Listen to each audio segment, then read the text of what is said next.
10 minutes to disaster. Cessna Citation. Statesville Regional Airport, USA. The 18th of December, 2025. What on earth could have caused a Cessna Citation business jet, aiming to fly from KSVH Statesville, south to KSRQ Sarasota Bradenton, only to return to its departure airport after 10 minutes, and then crash and burn on late final approach, killing all 7 on board, pilots, a pilot's son, and the aircraft's owner, a retired famous NASCAR driver, and his wife and 2 children? We have to wait for the NTSB investigation to hopefully find the cause or causes, but in the meantime there are potential safety issues we can learn from. Cessna Citation family. Picture is the accident aircraft. Over 8,000 Cessna Citation business jets have been manufactured from the early 1970s to date, across more than 14 different models. Citations make up the world's largest business jet fleet. The aircraft are named after Citation, a champion American racehorse. Although popular, well-built, and relatively safe, hundreds of Citations have crashed over the years, showing just how unforgiving aviation can be. For the 550 Citation II model alone, same as the accident aircraft, around 90 have crashed.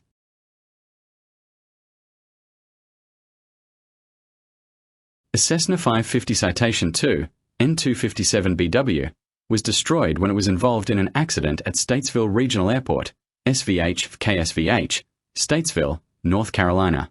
The 2 pilots and 5 passengers were killed in the accident. Preliminary information indicates the jet was trying to return to runway 28 following an issue on departure.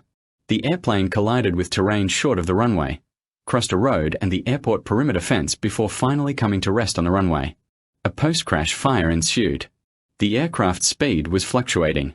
A post-accident review of available meteorological data established that day instrument meteorological conditions prevailed at the accident site. At 09:55 local time, the SVH Automated Surface Observing System reported winds from 40 at 3 knots, 10 miles surface visibility, 3,900 feet above ground level scattered ceiling, 5,000 feet above ground level overcast ceiling, temperature 7 degrees Celsius, dew point 0 degrees Celsius, and an altimeter setting of 30.19. At 10:15 local time, the SVH Automated Surface Observing System reported a calm wind, 5 miles surface visibility, heavy drizzle, 1,200 feet and 2,200 feet above ground level broken ceiling, 5,000 feet above ground level overcast ceiling, temperature 7 degrees Celsius, dew point 1 degree Celsius, and an altimeter setting of 30.19 inches of mercury. At 10:35, about 20 minutes after the accident, the SVH Automated Surface Observing System reported a calm wind, 1.75 miles surface visibility, heavy rain, a 400 feet above ground level scattered ceiling, a 1,000 feet above ground level overcast ceiling, temperature 6 degrees Celsius, dew point 4 degrees Celsius, and an altimeter setting of 30.19 inches of mercury. Approximate data from NTSB sources. Local time, ground speed in knots, altitude above mean sea level in feet. Departure, 10:05 to 10:06 a.m. 1. 10:07 a.m., 160 knots, 1,800 feet. 2. 10:08 a.m., 180 knots, 2,020 feet. 3. 10:09 a.m., 170 knots, 1,400 feet. 4. 10:10 a.m., 190 knots, 1,880 feet. 5. 10:11 a.m., 160 knots, 4,150 feet. 6. 10:12 a.m., 210 knots, 2,850 feet. 7. 10:13 a.m., 200 knots, 1,700 feet. 8. 10:14 a.m., 140 knots, 1,220 feet. Crash, 10:15 a.m. We will now simulate each of those 8 positions in MSFS and then consider the possible safety issues. KSVH Statesville Regional Airport. Freeware scenery. MSFS Cessna Citation CJ4. Freeware aircraft. Later version of the crash aircraft. KSVH is an uncontrolled airport and home to many business jets belonging to NASCAR drivers and teams, and Fortune 500 companies. 10:05 to 10:06 a.m. Normal departure.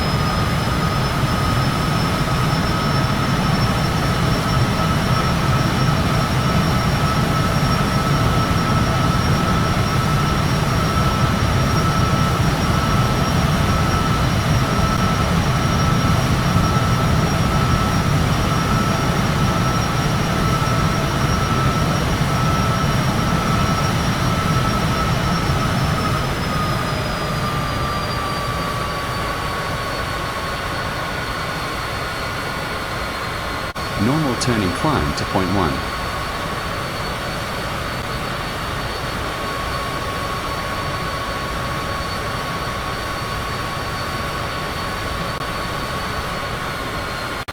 Point 1, 10:07 a.m. 160 knots, 1,800 feet. Normal turning climb continues. Normal turning climb to point 2.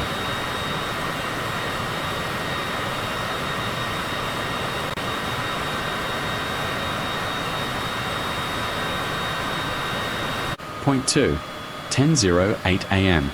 180 knots, 2,200 feet. Normal turning climb.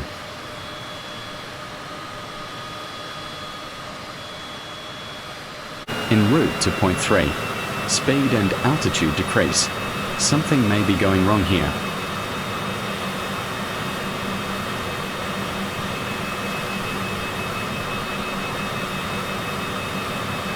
Point 3, 10:09 a.m. 170 knots, 1,400 feet. Something wrong as speed and altitude decrease, and left turn to south route stopped, and right turn made. En route to point 4, speed and altitude increase.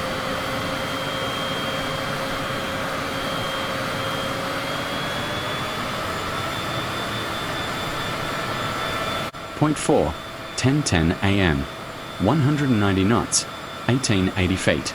Speed and altitude increase. Shortly begins left turn return to airport. En route to point 5, speed decreases and altitude increases significantly. Something is going on. Left turn to return to airport. Point 5, 10:11 a.m. 160 knots, 4,150 feet. Speed decreases and altitude increases significantly. Continuing left turn to return to airport. En route to point 6, speed increases significantly. Altitude decreases significantly.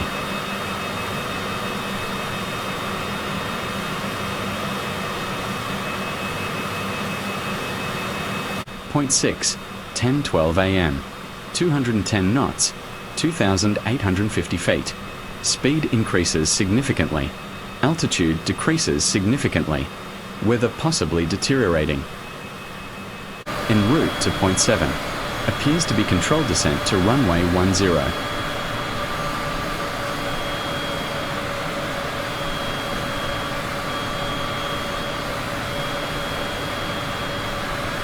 Point 7, 10:13 a.m. 200 knots, 1,700 feet. Appears to be controlled descent to runway 10 in deteriorating weather, but then makes late sharp low turn to left downwind runway 28. En route to point 8, appears to be controlled descent to runway 28, widening downwind.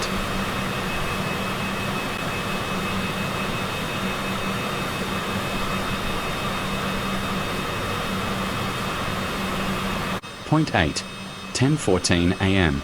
140 knots, 1,220 feet. Early turn to short final runway 28.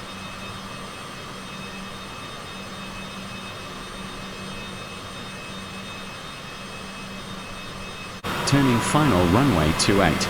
Short and low. Aircraft crashes at 10:15 a.m. just before start of runway, 10 minutes after departure.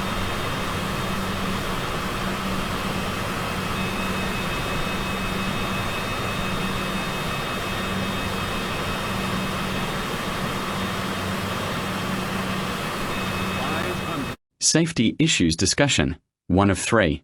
We now consider the possible safety issues in the form of questions, not with the aim of determining what caused this tragedy, that's the job of the NTSB investigation, but with the aim of reinforcing learning on safety matters for this unforgiving business of flying.